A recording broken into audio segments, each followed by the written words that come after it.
नमस्कार प्रेक्षकांनो, तर आपण बघतोय लक्ष्मीच्या पावलांनीचा आजचा एपिसोडच्या सुरुवातीला इकडे कलाला आठवतंय की तिचा बुके कोणीतरी टाकलेला आहे, त्यामुळे ती तोच विचार करते. अंजू विचारते काय झालं कलाताई. मग कला विचारते अंजूला की अंजू तू काल आमच्या खोलीत गेली होतीस का ग. मग अंजू म्हणते वरच्या खोल्यांची साफसफाई मी नाही केली, पण खालच्या समध्या खोल्या मी झाडून टाकल्या असं म्हणून सांगते. मग हो का असं विचारते. आणि नैनाला बघा आता कसं होतंय, कारण ती प्रश्न विचारते खोलीबद्दल, त्यामुळे आता नैनाचं म्हणजे लक्ष तिकडे जाते आणि ती विचलित होते, घाबरते, कारण तिने चूक केलेली आहे ना. तर कला पुढे म्हणते म्हणजे तू अद्वैत दादाला काही द्यायला ओळख केलीच नाहीस का. मग अंजू म्हणते अद्वैत साहेबांना पाणी पाहिजे होतं, पण ते स्वतः जिन्याकडे आलं, पण मी त्यांच्याकडे पाण्याची बॉटल दिली. मग इकडे कला परत विचारते म्हणजे तू आमच्या खोलीत जाऊन ड्रेसिंग टेबल फर्निचर वगैरे काहीच पुसलं नाहीस का गं. मग ती म्हणते नाही मी काही पुसलं नाही. मग नैना मनातल्या मनात विचार करते ह्या कलाने अशी चौकशी समिती का बसवली अंजूवर आणि स्वतःच्या खोलीबद्दल इतकं का विचारतीये. मग नैनाला आठवतं की तिने तो बुके धरून कसा डस्टबिनमध्ये टाकला होता ते. आणि तेवढ्या तिथे अंजू सांगते की हो ताई, एकदा गेले होते मी तुमच्या केबिनमध्ये इस्त्रीचे कपडे ठेवायला. मग इकडे कला विचारते तेव्हा तू काय काय केलंस. तर मी तुमचे कपडे तुमच्या कपाटात ठेवले आणि अद्वैत दादाच्या कपाटात, असं सगळं बोलणं चालू आहे. तोपर्यंत इकडे नैनाला इथे कापलेलं आहे बरं का. ती काहीतरी सॅलड करते, ते कापलंय तिला, त्यामुळे सगळ्यांचं लक्ष आता नैनाकडे जातंय. कारण त्याआधी कलाने प्रश्न विचारलेला असतो प्रेक्षकांनो की अंजू तू आमच्या खोलीतल्या कचऱ्याच्या डब्यात काही टाकलं नव्हतंस ना. तर आता ह्या प्रश्न ऐकून नैनाना इथे कापून घेतलंय बरं का. मग कला विचारते कापलं का. तर नैना म्हणते की नाही इतकं काही नाही, ठीक आहे असं म्हणते. आणि मग आता कलाला प्रश्न पडतोय मी अंजूशी बोलत असताना नैना ते का अस्वस्थ झाले आणि तिचा हात पण थरथरतोय हे तिच्या लक्षात येते. मग इथे अंजूला पाठवते कलावरती आणि मग आता नैनाला प्रश्न विचारते. बघूया नैनाला काय काय प्रश्न विचारते कला ते. नैनाताई, मी केलेला बुके तू डस्टबिनमध्ये का टाकलास असा प्रश्न विचारला. नैना म्हणते काय मी कशाला टाकू, मी का असं करेन असं म्हणते. मग कला म्हणते तूच सांग. मग लगेच नैना म्हणते ए कला तू चूप बसा, उगाच आता काय मिळालं नाहीये तुला म्हणून तू आता माझ्यावर बोट नको उगारूस हा. आणि तसंही तुला आता माहिती आहे की मी काही केलं की हे सांगितलंस की घरचे मलाच बोलणार. तुला आता सगळं सोपं झालंय, मला या घरात त्रास देणं कळतंय, मला सगळं कळलं. मग तोपर्यंत कला म्हणते नको कबूल करूस ताई, पण मी जेव्हा अंजूशी बोलत होते तू डस्टबिनमध्ये काही टाकलंस का, तेव्हा तू काय इतकी घाबरलीस असा प्रश्न आता कला विचारते. आणि म्हणते ताई मी तुला आज नाही ओळखत, तुला सगळ्यांसमोर माफी मागायला लागली ना सगळ्यांची मी, तर तुझ्या मनात माझ्याबद्दल राग असणार आणि त्याचाच सूड घ्यायचा म्हणून तू हे असं बुके कचरा टाकलास.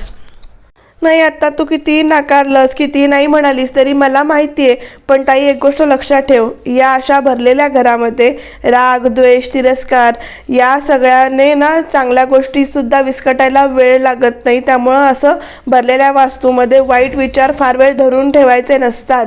राग येऊ शकतो पण बोलून मोकळी हो, उगाच ही असली कुसपटं काढू नकोस. बास हा कला असं म्हणून नैना ओरडते आणि म्हणते उगाच माझ्यावरती खोटे नाटे आरोप करू नकोस. एकतर मी तुझं घर ऐकून घ्यायला या घरात राहिलेली नाहीये, कळलं तुला असं म्हणते आणि निघून जाते. मग कला म्हणते की ताई तू जर हे केलं नसतंस ना तर तू आता माझ्याशी भांडत बसली असतीस, पण ज्या अर्थी तू निघून गेलीस त्या अर्थी हे तूच हे सगळं केलं होतंस नैना ताई असं ती म्हणते. तर राहुल इकडे फेऱ्या मारतोय, तोपर्यंत नैना येते आणि एकदम राहुलकडे बघते आणि म्हणते काय राहुल काय चाललंय, काय काय विचार करतोयस एवढा. मग राहुल सांगतो काय नाही, त्या अद्वैत कलासोबत माझ्या आयुष्यात असलेल्या अजून एका अडचणीचा विचार करतोय. कला आणि अद्वैत या दोघांपेक्षा अजून दुसरं कुठला धोका असणार आहे आपल्याला असं इथे नैना विचारते. मग राहुल म्हणतो की आहे तो सोहम. मग नैना म्हणते काय सोहम, अरे तो सोहमचा काय धोका असणार आहे आपल्याला, तो घरात आहे का नाही हे सुद्धा कळत नाही आपल्याला कधी. मग राहुल म्हणते हे मला सुद्धा आधी असंच वाटायचं, पण कसं असतं ना नैना, एखादी म्हणजे साधी रस्सी आपल्याला साप बनून कधी डसेल हे सांगता येत नाही, त्यामुळे वेळीच त्या रस्सीला आपण असं कापून टाकायला पाहिजे. मग नैना म्हणते काय. मग त्याच्यानंतर राहुल म्हणतो सोहम चांदेकर आहे, इथे घरात मला कोणीच चांदेकर मानत नाहीत, त्यामुळे मम्माचं असं म्हणणं आहे की तो आपल्याला भविष्यात धोका होऊ शकतो, त्यामुळे वेळीच आपण त्याचं काम करायला हवं. मग नैना म्हणते बापरे मी हा विचारच केला नव्हता की आपल्याला हा पण धोका होऊ शकतो. नाही राहुल आपल्याला आता म्हणजे सावध राहायला हवं हां. मग नैनाच्या डोक्यात काहीतरी शिस्त बरं का, आणि ती म्हणते आयडिया, माझ्याकडे एक कल्पना आहे, हे बघ राहुल, मी जे तुला आत्ता सांगते ना ते सोहम चांदेकर, अद्वैत चांदेकर त्यामुळे अडचणीत येतील आणि फायनली म्हणजे अद्वैत चांदेकर अडचणीत आला की कलाही अडकेल. येस येस येस, म्हणजे आपण असंच करूया असं म्हणून ती सांगते. आता हिच्या डोक्यात काय कल्पना आहे आणि काय काय सांगणार आहे ते आपण बघणं इंटरेस्टिंग ठरणार आहे बरं का.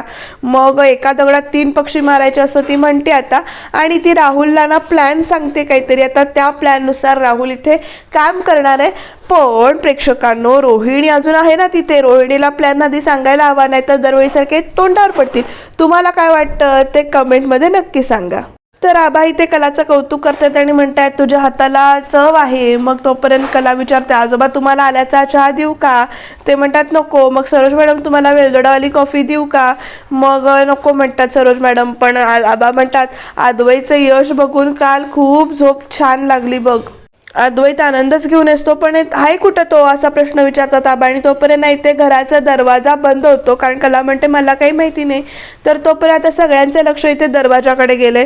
सरोज, आबा, कला तिघं मिळून इथे दरवाजाकडे जात आहेत. तर दरवाजा बंद केलेला आहे आणि इकडे दरवाजा कोणी बंद केला, वॉचमन वॉचमन म्हणून सरोज ओरडायला चालू करते. आणि आता रोहिणी पण येऊन उभी राहिले. दरवाजा कोणी बंद केलाय, दरवाजा उघडा, वॉचमन असं सरोज सारखी म्हणते. तर काय प्रकार आहे हा, कोणीच तिकडनं हो वगैरे काही देत नाहीये. आणि प्रेक्षकांना सगळ्यांचं लक्ष आता दरवाजाकडे चाललंय. तोपर्यंत अद्वैत म्हणतो आई अगं दरवाजा मीच बंद केलाय, तुम्ही सगळे काळजी करू नका, घाबरण्यासारखं काही नाहीये, शांत राहा असं म्हणून बाहेरनं तो ओरडून सांगतो. आणि मग सरोज म्हणते काय झालंय काय बाहेर. मग त्याच्यानंतर आबा पण म्हणतात अद्वैतनं असा दरवाजा अचानक का बंद केला, आपल्याकडे असं कधी होत नाही, सकाळी एकदा दरवाजा उघडला की दिवसभर उघडाच असतो, पण असं का झालंय. मग त्याच्यानंतर सरोज पण मान डोलावते हो म्हणून. आणि मग बाकीचे सगळे पण येतात आणि म्हणतात काय झालं, असे सगळे इथे का उभे आहेत असं रजनी विचारते. आणि मग त्याच्यानंतर सरोज म्हणते अगं अद्वैतने दरवाजा बंद करून घेतलाय आणि का बंद केलाय ते काही सांगत नाहीये. तोपर्यंत इकडे सोहम विचारतो दादा मी येऊ का, काही प्रॉब्लेम आहे का. तर सगळ्यांचे प्रश्न आता चालले. तोपर्यंत अद्वैत म्हणतो बाहेर नजीक म्हणजे रॉकेटला दरवाजा उघडायला लागतो आणि सांगतो की या बाहेर या. आता सगळेजण इथे बाहेर आलेत बघा, एकूण एक सगळे. आणि बाहेर आल्यानंतर सगळ्यांना इथे सरप्राईज मिळते, कारण वेलकम वेलकम असं करत रॉकेट बोलवतो. तर बाहेर असं छान हुरडा पार्टीची ती तयारी केलेली आहे प्रेक्षकांनो. आणि सगळे खुश झालेत, कलासुद्धा खुश झाले. असे छान असं मानबिन डोलत अद्वैतकडे बघते. राहुल लेण्याचं तोंड पडलेलं आहे, साहजिक आहे. रॉकेट म्हणतो वेलकम वेलकम वेलकम टू दाजीच हुरडा पार्टी असं म्हणून.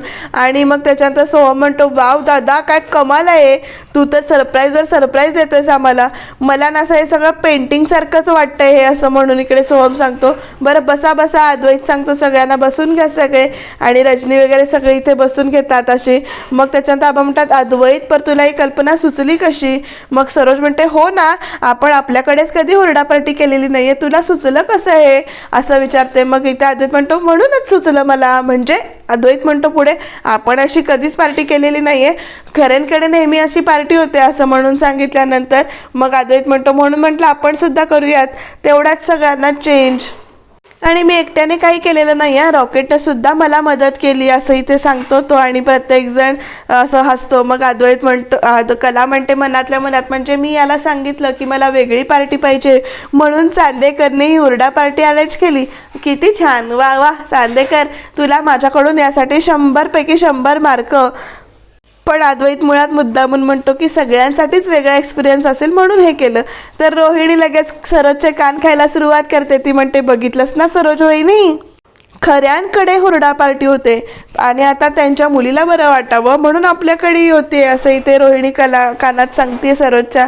नाही युजली सकाळी अद्वैत कसा घाईत असतो ना, गडबडीत असतो, तो ब्रेकफास्टसुद्धा करत नाही कधी, पण आज हुरडा पार्टी वगैरे चांगलं आहे असं म्हणते. आणि मग सरोज म्हणते ग बस रोहिणी, त्याने सांगितलं ना, अद्वैतनं म्हटलं ना सगळ्यांना काहीतरी नवीन मिळावं म्हणून तो करतोय, ठेव ना विश्वास, कशाला प्रत्येक गोष्टीची सालं काढत बसायचं, कीस काढत बसायचं असं इथे सरोज म्हणते. आणि मग रोहिणी पण म्हणते बरोबर आहे तुझं, ठेवून बघूया विश्वास, असं सगळं चाललंय. तर कला म्हणते सगळ्यांसाठी नाही, तू माझ्यासाठीच केलेस ते मला माहिती आहे. तर आबा म्हणतात तोपर्यंत रॉकेट ते अरे हुरड्याचं बघा की.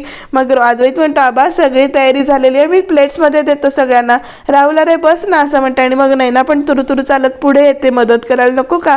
मग अद्वैत एक एक गोष्टी सांगतो रॉकेटला, तसं सगळं रॉकेट इथे करतोय. आणि कला अद्वैतकडे प्रेमाने बघते, कारण तिच्या मनात आता प्रेम दाटून घेऊन आलाय हा भरपूर, कारण तिच्यासाठी खास पार्टी आयोजित केली आहे ना. मग कला प्लेट भरून देते, तर ती प्लेट अद्वैत आपल्या हातात घेतो, मग नाही ना त्याच्या हातातनं ती प्लेट घेते आणि मग ती पुढे पास करते. असं सगळं चाललंय. सगळ्यांनी मिळून आता इथे प्लेट्स भरलेले आहेत आणि सगळे आता हुरडा खाणार आहेत. तो हुरडा पार्टीचा रोहिणीचं तोंड पडलेलं आहे, पण बाकी सगळे इथे मस्तपैकी खात आहेत. तोपर्यंत आबा काय म्हणतात बघूया प्रेक्षकांनो. अद्वैत, आजची सकाळ तर लई भारी झाली, पण अशी हुरडा पार्टी अशी काही शांत नसताय. त्याला काहीतरी गाणं म्हणा, कविता म्हणा असं म्हणून त्या अंताक्षरी खेळा नाही तर, असं आबा सांगतात. म्हणजे मग लई भारी. आणि मग त्याच्यानंतर सोहम कसला गप्पा बसतो म्हणतात, आपने बोला तो फायनल, होऊन जाऊ देत असं म्हणून अद्वैत पण म्हणतो. मग सोहम म्हणतो, मी म्हणतो आता हुरडा पार्टी बरोबर मैफिल जमलीच पाहिजे, अंताक्षरी जमलीच पाहिजे, बघूया किसमे कितना है दम असं वगैरे म्हणतो. आणि मग नैना पण त्याच्याकडे वेगळ्या तोंडाने बघते. इथे राहुल पण बघायला लागतो. आणि मग रजनी कसली गप्प बसेल. सोहमचं हे सगळं बोलणं ऐकून रजनी काय म्हणते बघा प्रेक्षकांनो. रजनी म्हणते, दमच्या बाळा बस खालती, उगाच माडगिरी करू नकोस. मग ए आई, मी सिरियसली बोलतोय, लगेच 2 टीम पावडूया, मुली वर्सेस मुलं. मग अद्वैत पण म्हणतो ठीक आहे. मग कला म्हणते का असं, का असं एकदम. मग त्याच्यानंतर मुली मुलं वेगवेगळे का असं आबा पण विचारतात.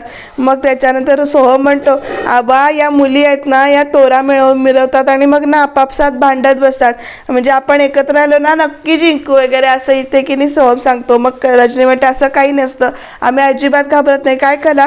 मग कला पण म्हणते, बरोबर बोलात रजनी मॅडम, करा सुरुवात असं म्हणून आता दोघं सगळ्या अंताक्षरीला सुरुवात करतायत. आबा म्हणतात चला मी सुरुवात करतो, आणि आबा गाणं म्हणायला सुरुवात करतात. टांग टिंग टिंगा टांग टिंग टिंगा टांग, तांब्याच्या झाडाला शेवग्याच्या शेंगा, टांग टिंग टिंगा टांग टिंग टिंगा टांग टिंग टिंगा टुंग असं सगळं चालू आहे ते. आणि मग त्याच्यानंतर मग आलं असं म्हणून आता मग कला म्हणते मी मी मी मी म्हणते. मग वरनं गाणं बघूया कला कुठलं गाणं म्हणते. माझे राणी माझे मोगा तुझ्यात सोता ठाव, तुला फुला कुशीत आयलो, तुला माझे प्रीतीचं गान असं गाणे म्हणतं. मग अद्वैतला हळूच मारते वगैरे असं चाललंय आणि सगळे डोलतायत ह्याच्याने गाण्यात. आणि आता सोहम पुढे काय गाणं म्हणतोय बघूया का, कोण गाणं म्हणतंय.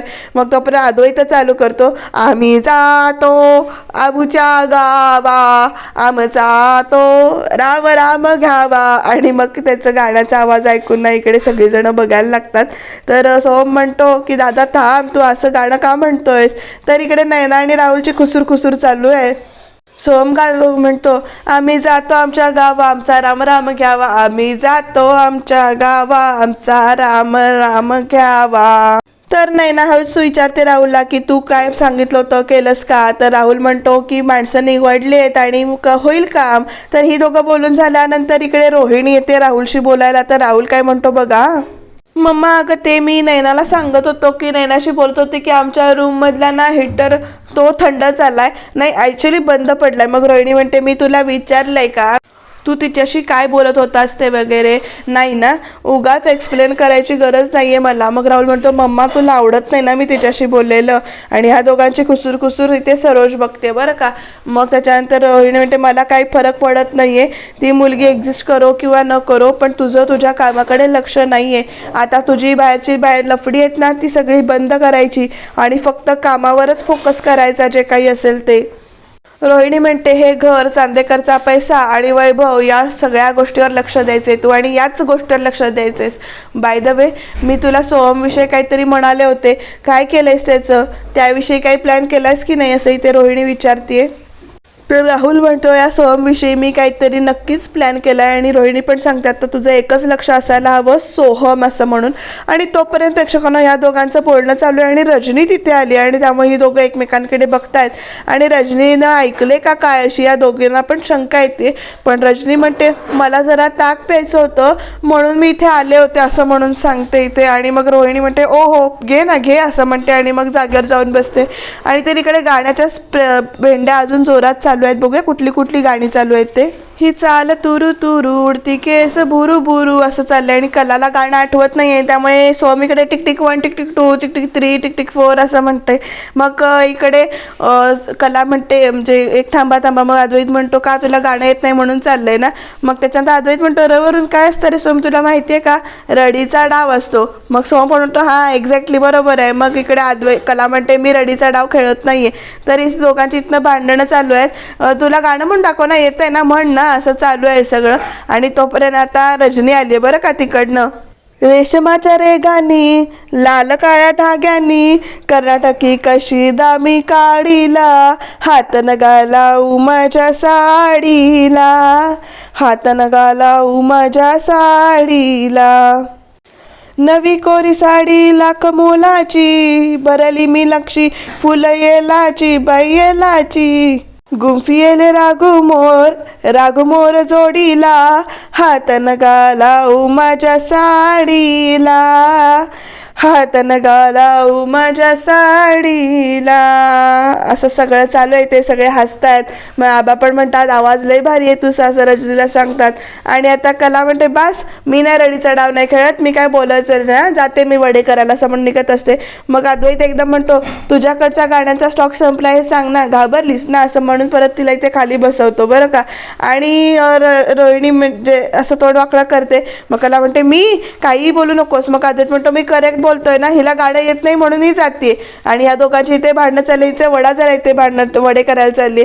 आणि इकडे सरोज ओरडते अद्वैत काय चाललंय तुझं, काय हा बालिशपणा चालला, हे काय वागणं झालं. तर आबा म्हणतात सरोज अगं रागवायलेस कशाला, पोरं आहेत मजा करायलेत, रागवायलेस कशाला तू, कला होऊन जाऊ देत असं म्हणून आबा आता कलाला सांगतायत. आणि आता मग कला म्हणते ठीक आहे चांदेकर आता बघूच कोण जिंकतंय असं म्हणत आता कला पण इथे तुमच्यावर आलंय म्हणून सांगते, भाव नको खाऊस नुसता असं म्हणून सांगते, गाणं म्हण. मग लगेच इकडे सोहम गाणं म्हणायला चालू करतो. कुठलं असेल प्रेक्षकांनो लवरनं गाणं. लटपट लटपट तुझं चालणं ग मोठ्या नखऱ्याचं, बोलणं ग मंजुळ मैनेचं, नारी ग नारी ग नारी ग असं सगळं चालू आहे. आता गाणं म्हणतायत भेंड्या, भरपूर उत्साह चालू आहे. तोपर्यंत कला इकडनं अद्वैतला मुद्दाहून धक्का वगैरे मारते. आणि मग त्याच्यानंतर आबा म्हणतात सोहम अरे अद्वैतची नारी आली पण तुझी नारी कुठे आहे असं ते विचारतात सोहमला. आणि बिचारा सोहम आधीच काय म्हणतात त्यातला प्रकार झालाय त्याचा, आणि ते जखमेवर मीठ चोळल्यासारखं झालंय. सगळेजण सोहमकडे आशेने बघतायत. मग आबा म्हणतात बरं कला आता म्हणजे तुमची टीम काय म्हणते बघूया आता. मग पुढे गाणी चालू आहेत त्यांची, पुढची गाणी म्यूटमध्ये दाखवलेत पण सगळी छान उत्साहाने गाणी म्हणतायत. इथे सरोजचं पण इथे तोंड असं पडलंय पण ठीक आहे ती एन्जॉय करण्याचा प्रयत्न करते. तोपर्यंत अद्वैत म्हणतो तुझ्या प्रीतीची राणी मी होणार नाही. मग कला म्हणते चांदेकर 1 मिनिट थांबा, हे गाणं असं सुरुवात नाही आहे, अशी सुरुवात नाही आहे गाण्याची, तू चुकीचं गाणं म्हणतोयस असं चाललंय आता. आणि मग सोहम पण बघायला लागतो. तर अद्वैत म्हणतो हीच सुरुवात आहे. आणि मग आबा तुम्ही सांगा हो हीच सुरुवात आहे ना म्हणून. आणि आता आबा काय म्हणतात बघा. मग एकदम कलाला तो म्हणतो अद्वैत की कशी सुरुवात आहे सांग बघूया तू. तो कला सुरुवात करते गोमू संगतीन माझ्या तू येशील काय. तर अद्वैत म्हणतो उन्हाळीपासून सुरुवात आहे ना, उत्तर नाही आहे ना, असं सगळं चालू आहे. आबा बरोबर आहे ना माझं. तोपर्यंत आबा म्हणतात बरोबर आहे कलाचं. मग अद्वैत चिडून म्हणतो अहो आबा तुम्ही आमच्या टीममध्ये आहात ना, माझ्या टीममध्ये आहात ना तुम्ही, मग तिची बाजू काय घेताय तुम्ही. अरे म्हणजे तोपर्यंत कला म्हणते 1 मिनिट चांदेकर, आबा बरोबरच्या बाजूने आहेत, जी गोष्ट बरोबर आहे त्या बाजूनेच बोलतात. आबा टीममध्ये आहेत म्हणून आबा काही तुझ्या बाजूने बोलणार नाही आहेत असं म्हणून लगेच कला इथे सांगते आगाऊ म्हणते. आणि अद्वैत तिच्याकडे बघायला लागतो. मग कला म्हणते तू गाणं असेल ना पहिल्यासारखं नीट गा. मग मी नाही तू चिटर असं या दोघांची इथे चालू तू मे. आबा म्हणतात अरे भांडू नका थांबा. परत रजनी विचारते कुणाला काही हवंय का आणखीन. तर आबा म्हणतात मला हुरडा चालेल. सोहम सांगतो मला ताक हवाय. आणि तोपर्यंत आबा म्हणतात राहुल. आता राहुलकडे सगळ्यांचं लक्ष गेलंय बरं का. अद्वैतच्या गाडीवर ज्या गुंडांनी हल्ला केला त्यांना तू शोधणार होतास ना, मग त्याचं काय झालं. मग आता राहुल बोलतो की मी विचारलं पोलिसांना, मी आत्ताच बोलणं झालं माझं पोलिसांशी, तर ते काय म्हणाले माहिती आहे का मला, तर ते असं म्हणाले की अशी टोळी फिरते सध्या, की कोल्हापुरात टोळी फिरते आणि ती टोळी 4 व्हीलरमधल्या श्रीमंत माणसांना काढते आणि त्यांना लुटते, असं सगळं असं चालू आहे. म्हणजे ती 2 माणसं असतील ना, ते त्याच टोळीमधील असतील असं इथे राहुल सांगतो. मग आबा म्हणतात, म्हणजे कोणीतरी हल्ला करायला सांगितला असं नाही आहे ना. इकडे रोहिणी पण म्हणते, बाप रे, लोक हल्ली पैशासाठी काय काय करतील असं सांगता येत नाही ना. मग त्याच्यानंतर रोहिणी म्हणते की हो आबा, मला नाही वाटत की कुणी हल्ला वगैरे करायला सांगितला, पण राहुल तुला एवढा घाम का आलाय असं आता राहुलला विचारल्यानंतर नयनाला पण असं घाम फुटतोय आणि नयना पण असं बघायला लागते. आबांना बरोबर इथे घाम फुटलेला दिसतोय इथे.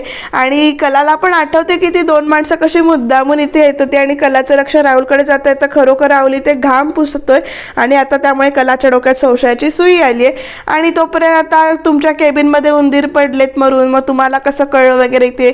मग त्याच्यानंतर ती बाई सांगते, उंदरांनी केकचे तुकडे खाल्ले होते असं म्हणून सांगते आणि ती पडलेत. आणि आता इथे कलाला विचारलं जाते की तू केक कुठनं आणला होता, असं कला म्हणते की मी स्वतः केला होता. तर सरोजने कलावर इथे वेगळाच संशय घेतलाय. बघूया काय होणार, त्याच्यासाठी सबस्क्राईब करा.